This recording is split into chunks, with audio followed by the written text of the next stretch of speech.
గత ప్రభుత్వం అనేక పథకాల పేరుతో వైసీపీ ప్రభుత్వం రాష్ట్ర ప్రజలపై భారం మోపిందని పశ్చిమ నియోజకవర్గ ఎమ్మెల్యే గణబాబు అన్నారు. విశాఖ గోపాలపట్నం పశ్చిమ కార్యాలయంలో విలేకరుల సమావేశంలో మాట్లాడుతూ గత ప్రభుత్వం చేసిన అప్పులు ప్రస్తుత ప్రభుత్వంపై భారం పడిందని, అనేక పథకాల పేరుతో వైసీపీ ప్రభుత్వం రాష్ట్ర ప్రజలపై భారం మోపిందని అన్నారు. గత ప్రభుత్వ హయాంలో విద్యా దీవెన, ఫీజు రియంబర్స్మెంట్, వసతి దీవెన బకాయి పడటం వలన విద్యార్థుల భవిష్యత్తుపై అగమ్యగోచరంగా మారిందని, ప్రస్తుతం ప్రభుత్వం వాటిని అన్నింటినీ గాడిలో పెట్టే ప్రయత్నం చేస్తుందని తెలిపారు. పబ్లిసిటీ కోసమే సుమారు 19,000 కోట్లు ఖర్చు చేసింది వైసీపీ ప్రభుత్వం అని తెలిపారు. వాటిని అన్నింటినీ అధిగమించి ప్రస్తుత రాష్ట్ర ప్రభుత్వం అడుగులేస్తోందని ఎమ్మెల్యే గణబాబు పేర్కొన్నారు.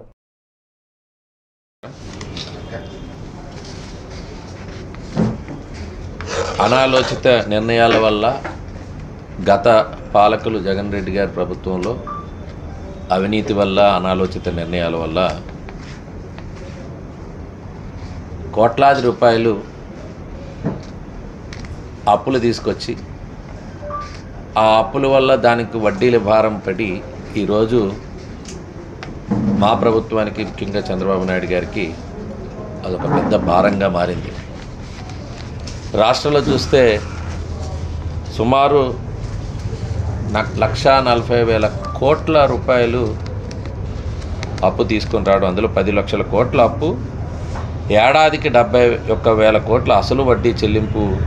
ఈ భారం కూడా ప్రభుత్వమే పడుతుంది. ఈ ఆర్థిక వ్యవస్థ అంతా కూడా దివాళా తీసేటువంటి పరిస్థితికి తీసుకొచ్చేశారు.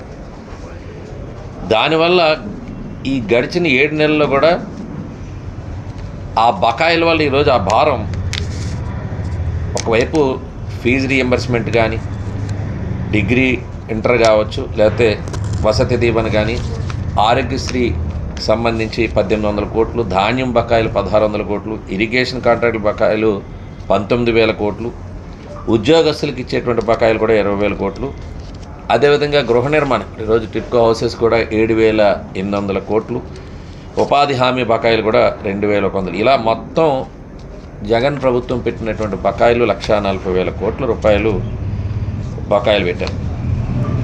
ఈరోజు అప్పులు తీసుకొచ్చినవి ఆర్థికంగా ఎదగడానికంటే సాగునీటి ప్రాజెక్టులకో, లేకపోతే అమరావతి నిర్మాణం ఇట్లాంటి స్ట్రక్చర్స్ మీద ఖర్చు పెట్టి ఉంటే మరలా తిరిగి ఆదాయం వచ్చి ఉండేది. కేవలం వారి విలాసాలకి, జల్సాలకి, వారి పేర్ల కోసం లేకపోతే రంగుల కోసం పెట్టిన ఖర్చులు చూస్తే ఆశ్చర్యపోయే పరిస్థితి వచ్చింది.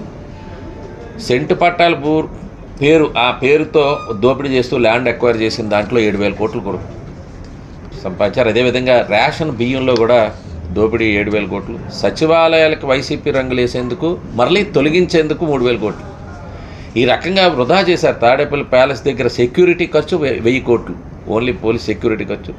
సర్వేరాళ్లపైన ఉండేటువంటి జగన్ ఫోటోకి 700 కోట్లు, ఋషికొండ 600 కోట్లు,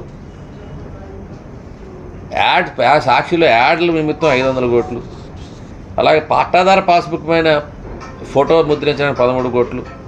ఇట్లా చెప్పుకుంటే పోతే అనేకమైన